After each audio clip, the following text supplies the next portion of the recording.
Okay, so as developers, we like building stuff, whether it's desktop applications, mobile applications, web apps, but what about those times where we find security vulnerabilities? It stops us from being productive. Well, in this session on Cloud with Chris, we're going to be talking about how you can find security vulnerabilities before they find you.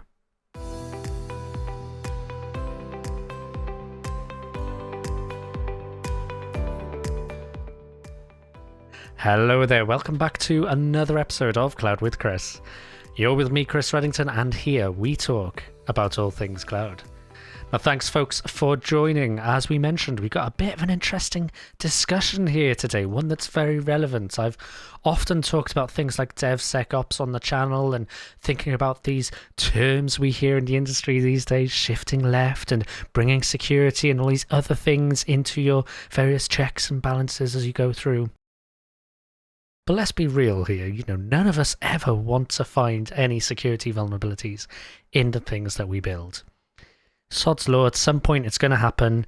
We can't protect against absolutely everything, so we need to think about how we can uncover those before, well, quite frankly, they uncover you, which is not what any of us want. So that's what we're going to be talking about in this episode, but as usual, folks, if you like this episode, please hit the like button so then we know that we need to do more of this type of content. And hit subscribe, hit the notification bell so we know you want more of just me talking with random guests who have awesome stuff to come and tell. So please do that. It just helps us understand the kind of things you like and don't like as much. So with that, we've got an awesome guest here today. So let's go ahead and introduce Developer Steve. Hey there, Steve. How are we doing? Hi, Chris. How are you? Thanks for having me on. No, glad to have you on. Like a session title called Find Vulnerabilities in Your Code Before They Find You. How could I not have that on the show, right? Awesome title and awesome description. So looking forward to this. Thank you. Yeah, I'm really keen to just come on and geek out. Exactly. So first part, and I think this has got to be part of your introduction as well, right, is introducing who you are. But I know on your submission you put your name down as Developer Steve, right? So we have to talk about that as well with your name. So fire away. So, funny story. Developer Steve is actually part of my legal name, Awesome. like on my birth certificate. I wasn't born with that name, mind you. Just saying. Yeah, me and my wife got married a few years ago, and we combined our last names. So Cooper plus Houchin became Coochin. And while I was there, like I've been a developer advocate for so many years now for some really big companies. So much so that like I would turn up to an event and people go, "Hey, Developer Steve." Wow. So I thought, you know what? I'm going to make it my middle name. So turns out you can. It's one word too. I mean, I always think about it like, hey, developer's my middle name. So then your official name is Developer Steve Coochin? It is. Okay. That's on my driver's license and all the places. I wait for the moment where you get pulled over or something and they kind of check your license and go, just look at you. Yeah, is that real? Yeah, actually, I'm waiting to see the reaction when I go through passport control next time. This is true, They yes. look at my passport. Looking at the boarding ticket, anyway, yeah. I mean, partly it was also me wondering if I could do that. So turns out you can. Yeah. There was a story here in the UK of a comedian who changed their name to Hugo Boss for a while, actually. Like the name of the brand because I think they were doing something like, had a legal litigation thing going on with a small company, and he was basically defending their rights and saying, look, now I'm Hugo Boss kind of thing. So it's interesting, the loopholes, I guess, that are there in even scenarios like that, right? So, but no, that's an awesome story. I love it. So I guess outside of Developer Steve then, who are you and what do you do? Lots of geeky things. No, well, I mean, I've been writing code for so many years now. Actually, I've been writing code since the age of 8, in using back in the day QBasic, if you remember it, on an Atari 800 XL. Nice. Good old days of 5.5-inch discs and well, no internet. Awesome. But even like the days before, like we were able to build stuff like we do now using libraries and open source communities and all the good work that they do to make our app development lives easier, well, app development, deployment, everything easier. Yep. Yeah. was simpler times back then. But always tinkering on something, always building something out. I mean, this one time I also love IoT among many other things, but we got a new coffee table, so I thought I can put 300 lights in that and connect it to my home network. Excellent. Yeah, always tinkering on something. Excellent. And I think as a dev, like that's the thing I love the most is I get to build stuff that I find interesting and then open source it so other people can do the same thing too. Absolutely. And I think there's a lot in there that really resonates, right? I think a lot of devs who are listening in will think, oh yeah, I do that.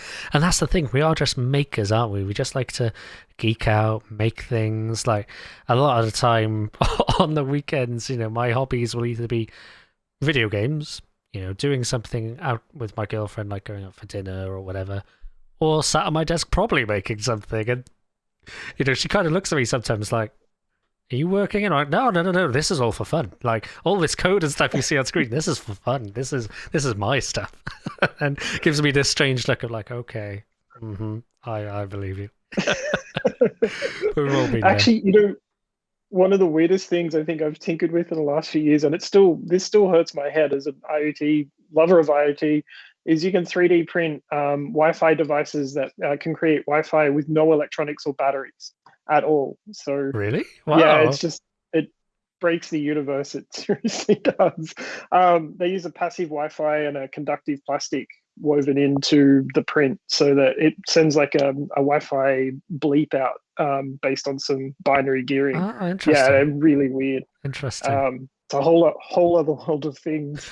I feel like we're only a few minutes in, and you've already broken my mind. I don't know how this is going to go now with discussion and questions. I think I'm going to be thinking about that throughout this whole session. But that's a really, really interesting fact to start off with. Cool. But I guess aside from geeking out, aside from 3D printing some really bizarre things there, we're here to talk about vulnerabilities in code, finding those, and I guess the context for us starting off here, right, is security is everyone's problem. It's gone are the days where people think, the devs kind of make stuff, ops have to operate it. We're in this world now where we build it, we operate it, we run it kind of thing, and it's our baby. So where do we start with this, I guess? Where's the context best set here, DeveloperSteve? Actually, that's a really good question. I'm actually about to schedule a panel discussion on which came first, the app or the security, in the coming weeks. Because, I think, like you said at the start, this is the movement of shift left, or the development realms embracing the whole shift left mentality. And like as a dev, this is something like I've spent time in digital agency and building out apps in 0 time. Where is it? I need it now. And something like even in that environment, I've always been mindful of is like, what am I deploying? I don't exactly know. Like I know I'm grabbing this open source Git clone thing, but what underneath to that? What is it surfacing in my stack? And like indeed, even in digital agency deployments, all those times where you deploy something and 3 weeks later you need to clean it up because there's something gone wrong so many times. Can fully relate to that, right? Even the open source side of what you were saying, because my site is all static content, right? So very low risk because there's nothing on there that is sensitive. There's no kind of login or anything like that. But something I've been toying the idea with on that side is adding comments to the site. And as soon as you add comments, you need to have some kind of login, right? And you don't want to do anonymous comments because that brings its own challenges. And long story short, I was looking at this open source project that builds on GitHub discussions. I was like, this is awesome. But then as you start kind of going through the rabbit hole, just understanding, right, these are now the dependencies that are in there. You need some kind of secret that you need to go and potentially rotate or manage because of people's tokens being encrypted. I was just like, is it really worth the overhead that is potentially going to come with that? Yeah. Yeah. No, seen, and even like looking through, because one of the things I love about identifying a vulnerability is a known vulnerability is digging into it as a developer and going, well, how did they do that? Like, what's it doing? What's happening in there? And having a look at some of the attack vectors that are exposed is eye-opening, just to know that well, cross-site scripting attacks, for example, like injecting code into a database or user's browser, wherever it is, gets around that regex sanitization or that level of sanitization that's happening.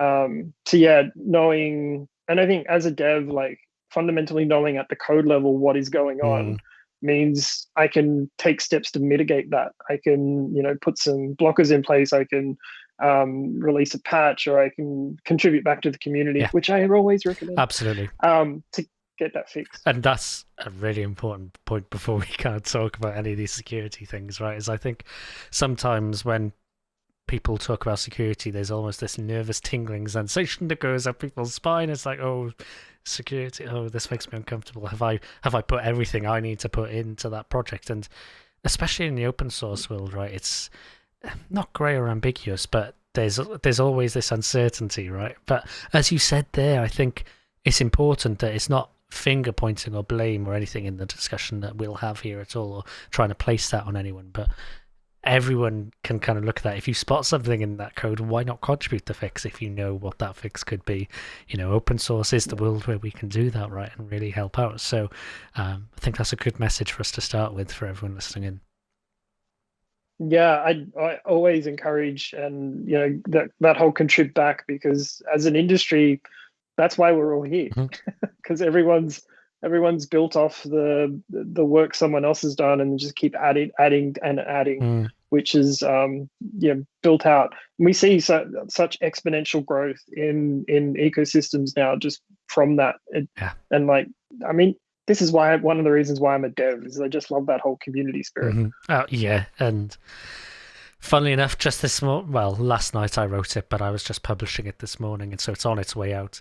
Was a blog post about my community journey so far, and kind of why I've got involved in the community, and almost reflections on how it's gone so far, status point, what's next as I continue on that journey, kind of thing. And there is nothing like it.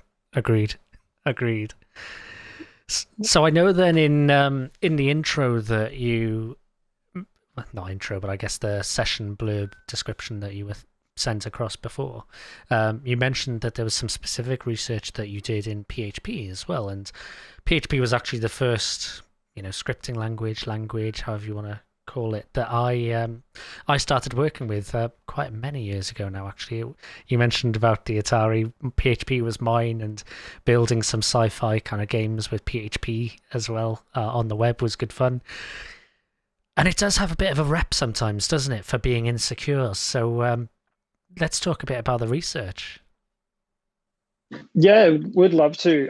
Actually, this one was, it kind of stemmed out of me going back to initially look at and dig into some of the platforms, some of the things I've used over the years. Things like Drupal, PrestaShop, like these are open source, commonly used platforms, and starting to look at the underlying code, but then also the libraries that they were using and the dependencies they were pulling in, and just some of the known vulnerabilities that were in some of those versions, some of those libraries, whatnot. That in itself was surprising. I totally raised some bugs on some of the groups, just to be like, hey, there's this thing, just upgrade it. Like, you just need to upgrade the version. But then also following that up and looking into some of the particular PHP syntax that was underlying to that. So things like unserialize, which I think was probably the most surprising. I mean, as a dev, there was some that I would never use, like exe, shell exe, system pass-through, which will try to run specific code on the operating system level, which, as the developer side of me, it was like, yeah, I could use those things to transform images, like to scan folders, to do whatever on the actual operating environment. But then the other side of me is like, well, that kind of also exposes some nasty opportunities for all sorts of bad things to happen. And that's a really interesting point, right? Because I think the other thing as devs, as I've mentioned a number of times on the show, is we like to build stuff. We're really enthusiastic about, wouldn't this be super cool if we could open up and do this thing? And sometimes we're almost too well-intentioned and good-hearted and good-natured that we don't think of the flip side of, hold on, if doing that threat analysis effectively, what happens if someone does something malicious with that feature or something malicious through that path, what is the potential consequence of that? And it's almost like we need to start thinking like those malicious actors and thinking about what they're going to do, right? And that's effectively what this kind of threat analysis is that typically we do in threat modeling, etc. But it's an important point. One thing I've always done, just instinctively, is whenever I'm building something, my first thought is, how would I get around this? Mm-hmm. As a malicious user or cheeky user, like, how would I get around this thing I'm doing? And generally, like, being a dev, not even only like building that particular component, I fundamentally understand how it works, so I can also understand how to get around it and and we're all grey hat hackers. I've done that before too. Like, you spotted something in the wild and gone, hey, you could just do this and that thing will now work. Like, yep. I love totally did that. I love the scale. You've got your average user, your cheeky user, and your malicious user. That is now the official scale, I think. The official, yeah. The official, yeah. How would I get around these developer user? Exactly. But yeah, I guess as we were saying, PHP has often kind of had this rep for being insecure, right? Because I guess a lot of languages and frameworks which have come since have almost some safeguards built in to a degree as well, whether it's configuration of the, emulator or runtime or whatever the framework is kind of running in, whether it's configuration options as you go and actually run your app in a runtime environment. And I guess this is the thing, is it's on us as developers to understand firstly how we put some of those controls and some of those safeguards in place, really. Yeah, totally. Actually, one thing, so I do have a bit of news to share. Well, it's news that's happening this week, but I think by the time the episode comes out, we'll be in launch. But Snyk Code, which does a lot of code level scanning based on a combination of language syntaxes, Snyk Code for PHP is coming out any day now. Sweet. So it will be out in beta by the time this episode comes out. So anyone watching, go test it. It's free. Awesome. But yeah, it actually helps identify particular combinations of language use that can open a vulnerability based on known vulnerabilities and how they work. So there's a lot of smarts in there that can identify and recognize the combination and use of that syntax to be able to pick that up. Gotcha. Which is really interesting, particularly looking, I've literally got a third blog post coming out talking about this, but I've been looking at the data for this and the number of possible combinations using PHP's language on some of the known vulnerabilities. So cross-site scripting is top of the list. Of course. It is totally top of the list. So remember to sanitize, everyone. Please sanitize your inputs. And it's amazing, right? Like, when was I working with PHP? It must have been, we're probably talking at least 15, 16 years ago now, I think. At least. Would have been PHP 4? 3 or 4 around there, yeah, exactly. Yeah. And in fact, 'cause I remember the big launch of PHP 5 is out kind of thing, so it probably would have been around that time. And even then, it was always top of the list, cross-site scripting in PHP. And it's amazing that even still, it's still there, right, as the number one threat, I guess. That's quite impressive. And there's I think it's more just understanding, well, I mean, it's not that I don't trust my users, I just want to protect them. But exactly. anything you're bringing in, anything that is being inputted into your system, you need to make sure it's clean.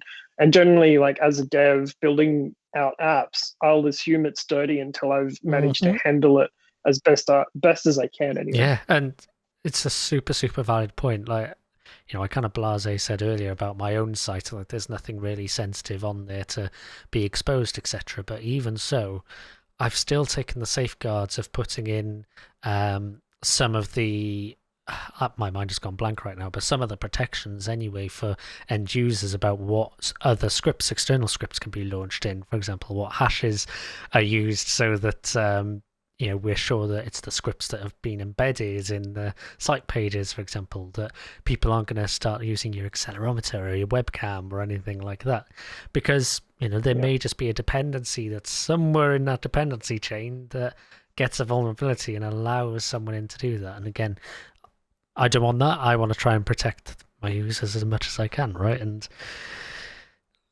it comes down to reasonable effort, I think, of what you can do to protect your users at the end of the day.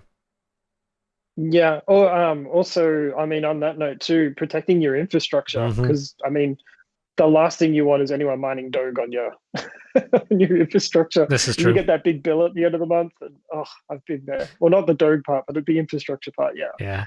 It's a really strange world, isn't it? Because I guess in the world where we are with people mining Bitcoin and all of these, Ethereum or whichever kind of coin you want to talk about, that is a genuine type of attack now these days, right? That is a genuine type of, hey, let's take control of this infrastructure, try and hide away like we would do with as a malicious actor in general, but just run enough CPU crunching in the background that you wouldn't notice, and that I'm just going to keep spinning the meters and doing what I need to do. Yeah. It's interesting how it's evolving. Yeah, and well, even back in the day, like the amount of WordPress sites that I cleaned up, I do love WordPress, where something has like a plugin has let in a file traversal, so all of a sudden you find a rootkit and you've got all sorts of nasty DDoS traffic going out from your server, which probably gets it very untrusted by the internet. Exactly, and this is where some of those practices we take for granted these days, right? But not having config and passwords and all these things in source control, and thinking about how you deploy to the servers and all these things are super important, because if something can be exposed at runtime and do a nasty traversal like that, then your defenses are kind of wide open and gone, right? Which is unfortunate. But no, something. Actually, go ahead. Sorry. Okay. I was going to talk about Azure pipeline. Yeah, go for it. Because funny enough, I was going to talk about GitHub Actions, so you go first.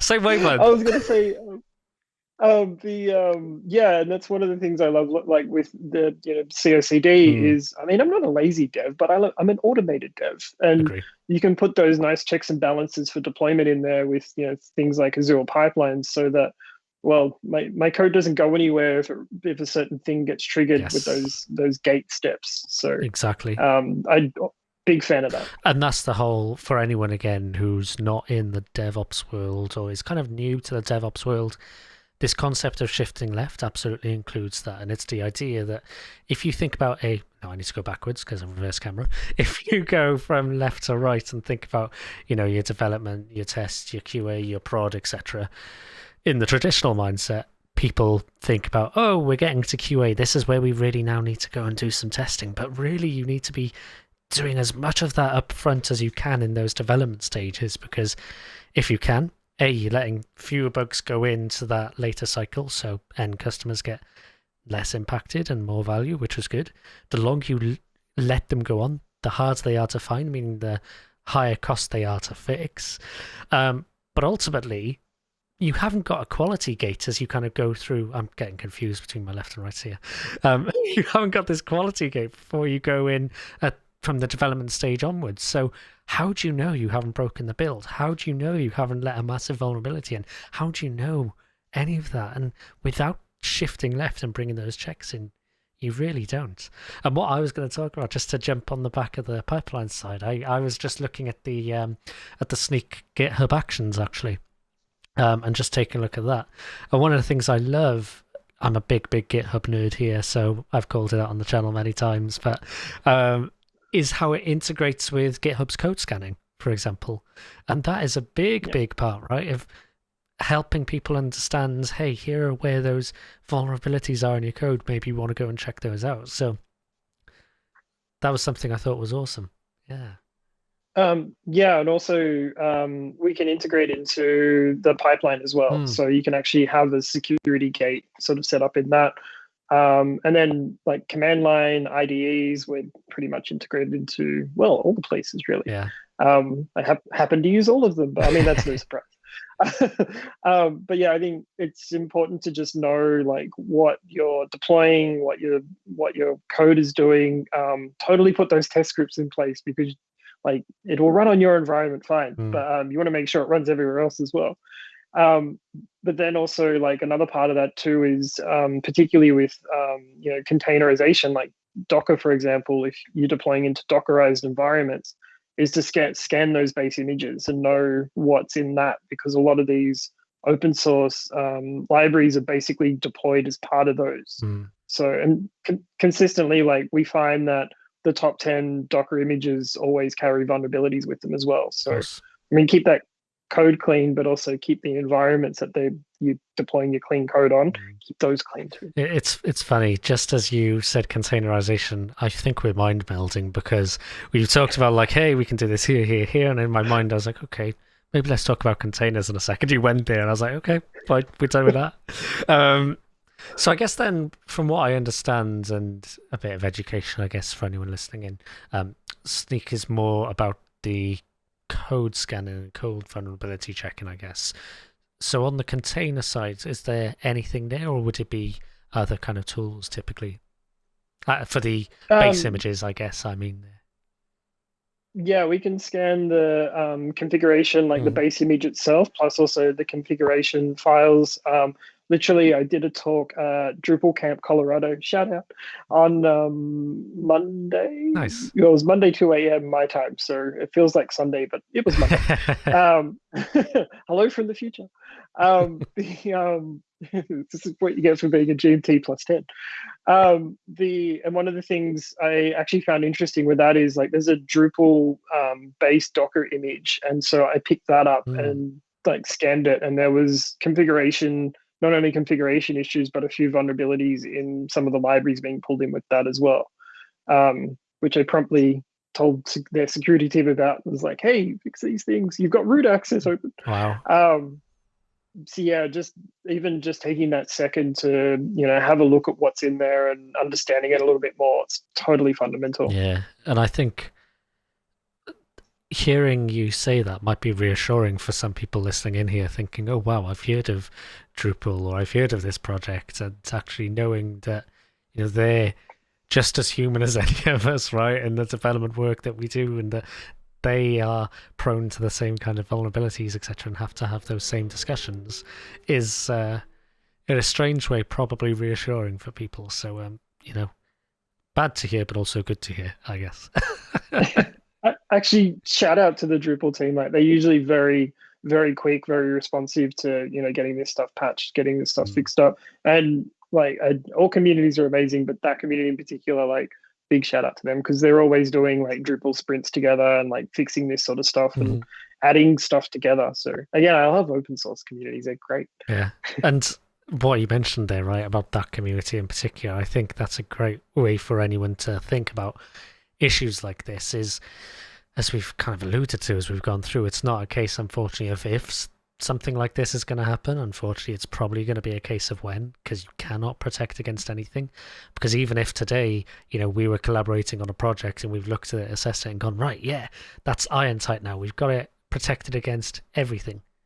Well, it's everything that you know of right now until tomorrow, where the next new vulnerabilities come out, and then you've got to go around the wheel again. And I think the best thing you can do in that scenario, as you mentioned, is communicating, not just with your collaborators on making sure that you get it issue fixed and whatnot, but your end users as well, and saying, look, there is this vulnerability here. This is the version that's impacted. We're rolling out a fix. It'll be on version X+1. Go ahead and patch that if you can. Otherwise, be aware that this is currently a live issue. And yeah, I think that's as much as you can do. And always remember to contribute back. No, that's the thing. Like as a community, sort of bringing these issues to light and then working out how to approach the fix. Like, you will often see these get raised as, or sometimes get raised as bugs on the actual repo, and then there'll be a discussion with various people in the community going, "Oh, we'll fix it this way. We'll add a filter. We'll do this thing." before a release candidate goes out. Yep. And sometimes you can see some delay between that part, especially the discovery phase, because there'll be that time where everyone wants to research and understand it more. Which I totally, as a dev, like, I totally get that. That's what I do too. Yeah, because that's the thing, right? Like anything, is you don't want to rush in an implementation. You want to kind of at least have thought through it and the implications of implementing it in a certain way, because what you don't want to do is fix it and happen to introduce another bug. That would be bad. But also, you don't want to then limit any functionality that's there. And it almost comes down to that prioritization again, right? Is this bug comes in, well, actually, what features now need to be knocked down from the current development work, because that is now the most important aspect that you need to focus on, because it is critical, because it is that vulnerability potentially going to impact your end users there. Yeah, exactly. Yeah, it's sometimes the development is the easiest bit, isn't it? It is, and I mean, like, the thing with even wanting to look for these vulnerabilities, the way I always think of it is, I mean, one of the reasons I became a developer was to help my end users and like their day-to-day lives. You're building that app to facilitate that button press that orders a thing, that entertains, that brings social interaction. Part of that responsibility is also looking after them, like making sure they're kept safe, making sure their data is kept safe, and keeping that trust that they build in your application. It's a lot of responsibility, I know, but like can totally automate it. Yeah. Actually, just going back to something you said not too long ago too, is it is that ongoing scanning process too, because you'll identify a vulnerability now or during development time, but down the track there may be that particular version of a package or that particular combination of code that is also going to surface something up down the track that will be a new attack vector that you won't even realize. So totally make sure you're ongoingly scanning things. And the thing is as well, it's not necessarily a new vulnerability that you've introduced in your code, right? It could be something as part of that language you're using has only just been discovered as a vulnerable path. And you need to go from PHP version 4, I guess, as we were talking about it earlier, to PHP version current kind of thing. And, sometimes it's not necessarily even your fault as a developer, but you still need to be kind of aware of what those potential challenges are going to be. And those scans will absolutely bring those out for you as well, that, hey, you're using this runtime, you're using this framework, or even this dependency, like we talked about. Maybe let's go down the dependency path, actually, because that's kind of an interesting one. I guess the angle we focused so far has very much been code that I or you or we have written as developers, but sometimes it's not even the code we've written, but those libraries and those other packages that we brought into our applications, and that they depend on a package, which depends on another package, and you've got this long string of dependencies, which is normally the way. And somewhere in there, there's a vulnerability again, and picking that out can be a challenge. Yeah, and that's a really good point too. Is with some of the ecosystems we see vulnerabilities. The majority of vulnerabilities identified are introduced through indirect dependencies. So the NPM ecosystem, for example, up to 80% is the vulnerabilities are surfaced through indirect. So as a dev, I do NPM install thing. It pulls in 5, 6, 10 other dependent libraries. And that one of those is where the vulnerabilities are being surfaced, which you wouldn't necessarily know directly. Like it's only through that scanning or that due diligence phase where you're able to identify what's being surfaced, what the threat is, what it's going to do to my stack, how it's going to break my app, how it's going to mine Doge. Yep. And this is absolutely it, right? You mentioned about how it's going to break your app, because whenever you change dependency versions, you're effectively changing the code that you're depending on. I guess clue is in the name, but if you change that dependency version, then you need to go through the testing of what happens if we go and change that dependency. How does it break the app, or how does it not? And is all the expected functionality there that we'd want to see? And this is where that concept of shifting left and bringing it wrong way around, this way. There we go. Shifting left. I have to think in reverse because of my camera.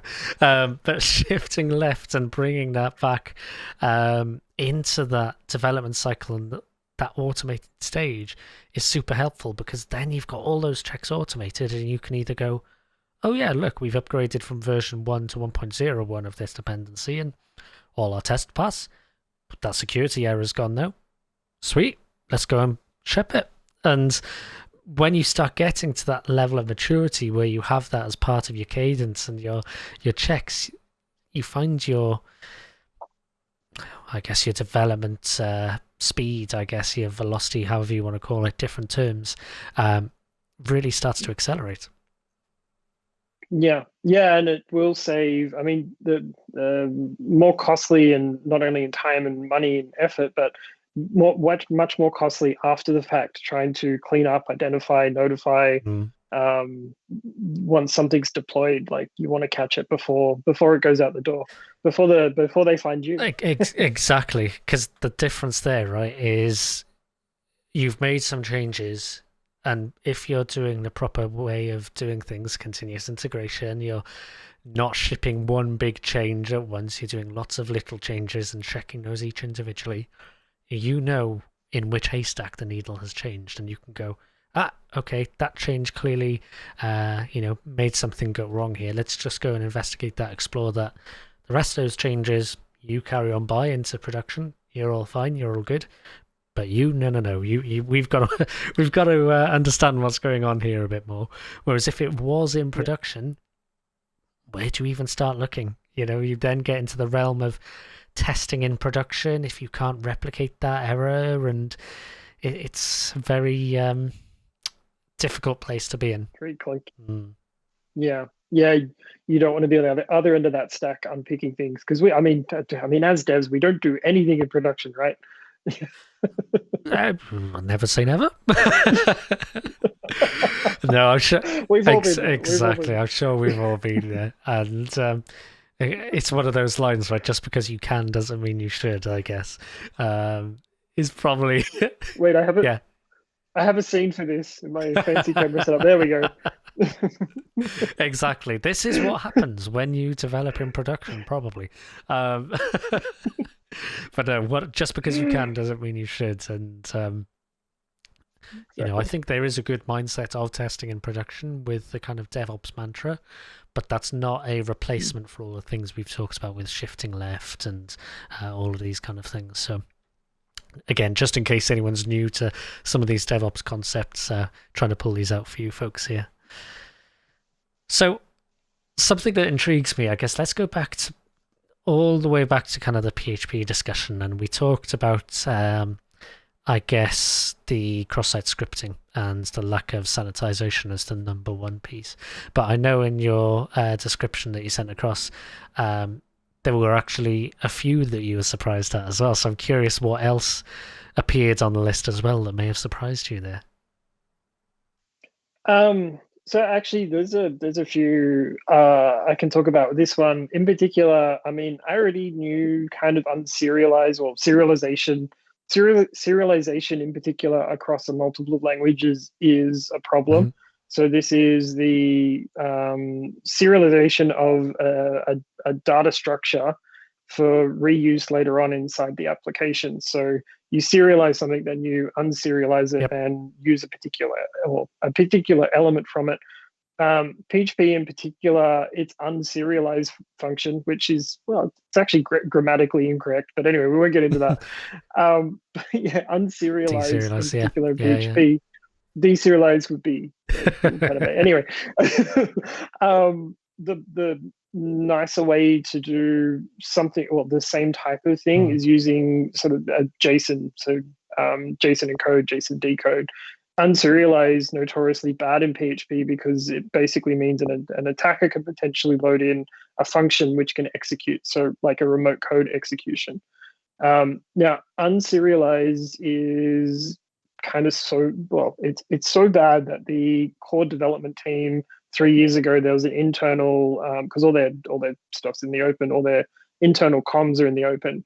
Some of the internal team were talking about this, and they kind of don't consider any security vulnerabilities raised for that particular function now as being a security vulnerability, because they tell everyone basically don't use it.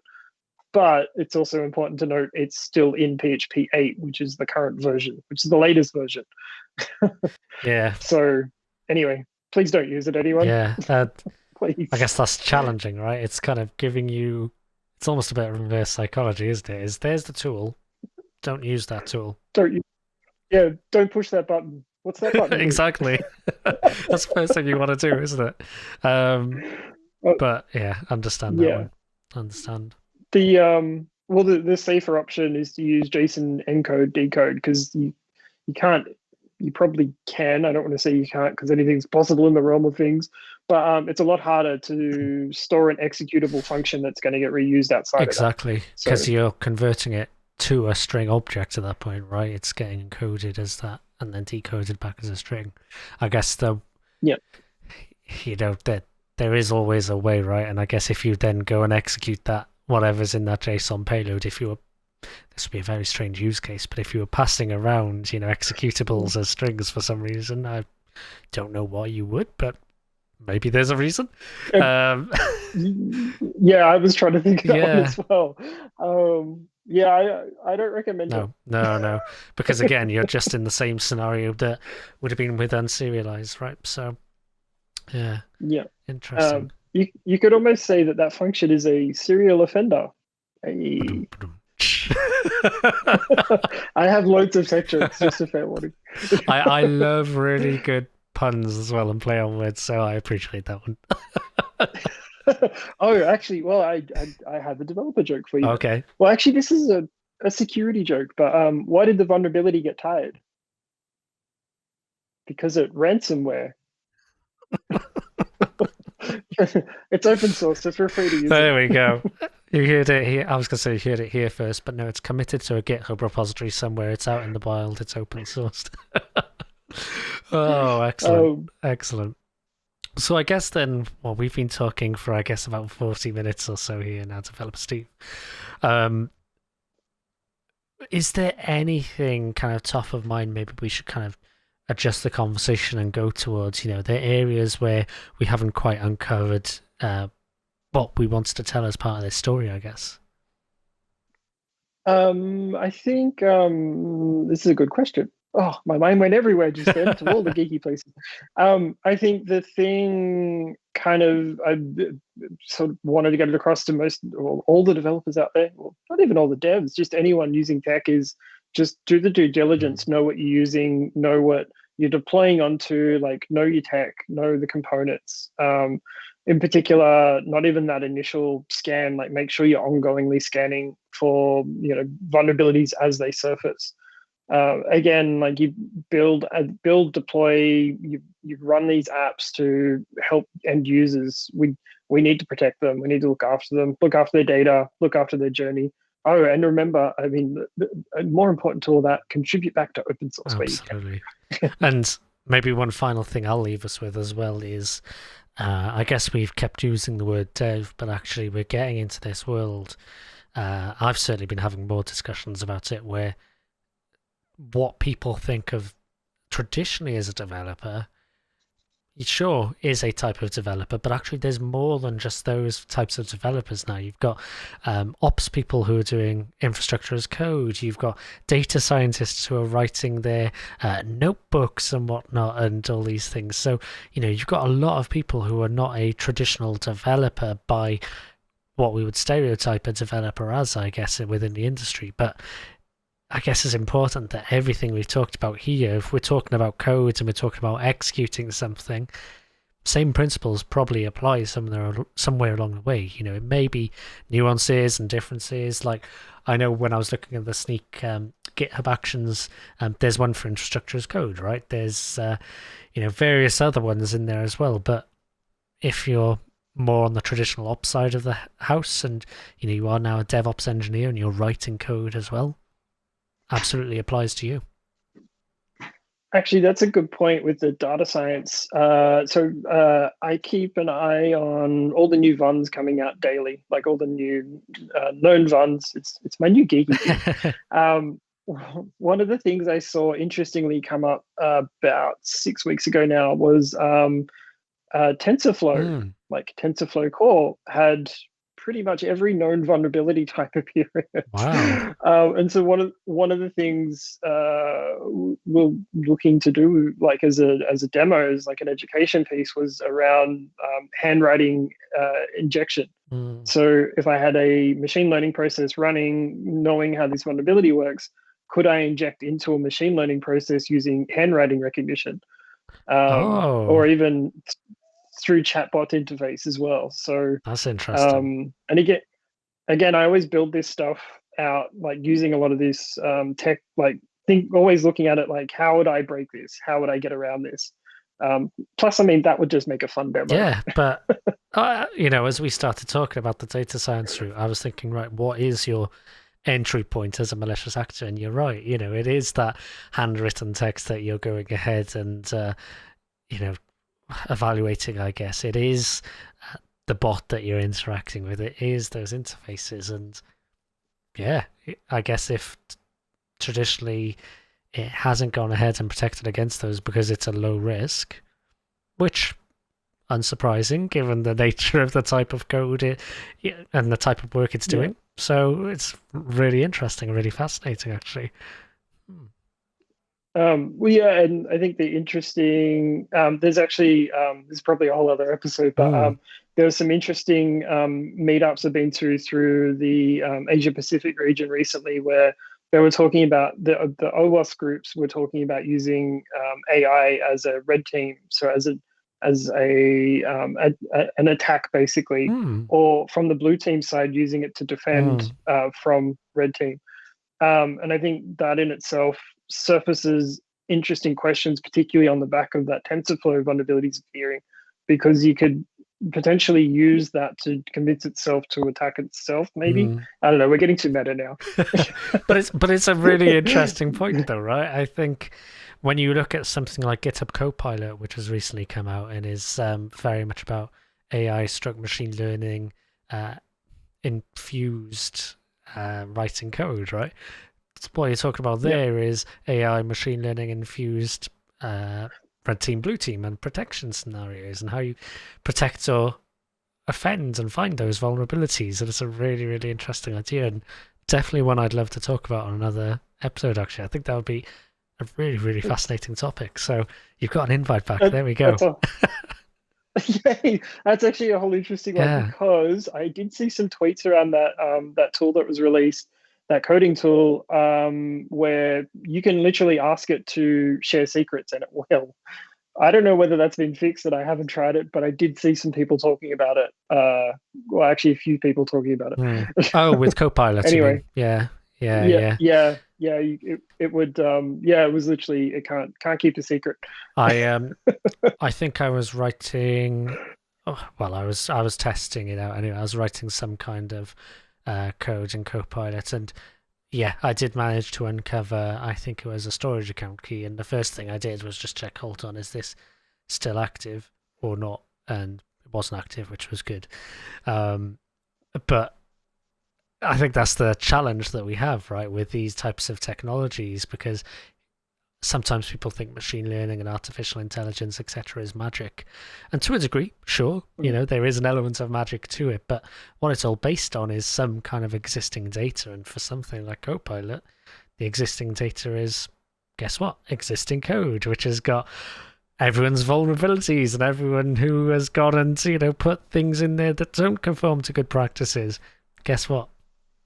That manifests and then somehow turns up in the resulting idea then, I guess. But I know they've done a lot of work to protect against scenarios like that. But I guess like anything, right, there's always edge cases which sneak through. So no, it's interesting. Yeah, totally. Interesting. One thing, the way I always look at that too is, I spent 10 years as a data analyst. And one thing I kind of realized through that is, like, as you can get this amazing, really rich data set, but we kind of define as humans, as the creative types, we define what that means.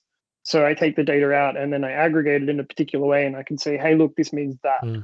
Like I essentially am able to give it meaning. And for me, machine learning and AI, whilst the magic is that, like the magic is the creative side of me saying, this is what that means. Yeah, exactly. I think that's a topic for us for a future episode, a future session, isn't it? There we go. That's a whole other episode, but yeah, totally would love to come back. Awesome. No, Developer Steve, lots of great insights and just knowledge shared there. I think hopefully it's encouraged folks listening in that actually vulnerabilities are unfortunately just a part of what we do, unfortunately a part of the industry we're in. It's about how we deal with them. It's about using the tools to help us uncover those, as you say, finding the vulnerabilities before they find you. So thank you so much for coming on, and thank you for giving a great session here. Really appreciate it. Amazing. Thank you for having me.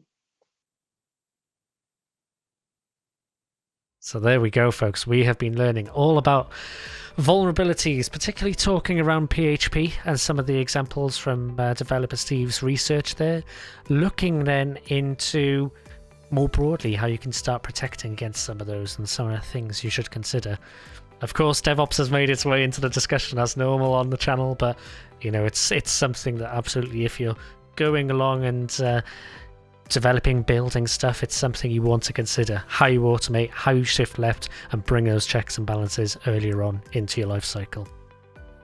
So you know the deal, folks. If you've liked this, please go ahead, hit that like button, hit subscribe, hit the notification bell, and you'll be kept up to date as soon as there's brand new content here on YouTube. But of course, not just YouTube. There is cloudwithchris.com, where you can listen back to this episode and read the transcript in real time.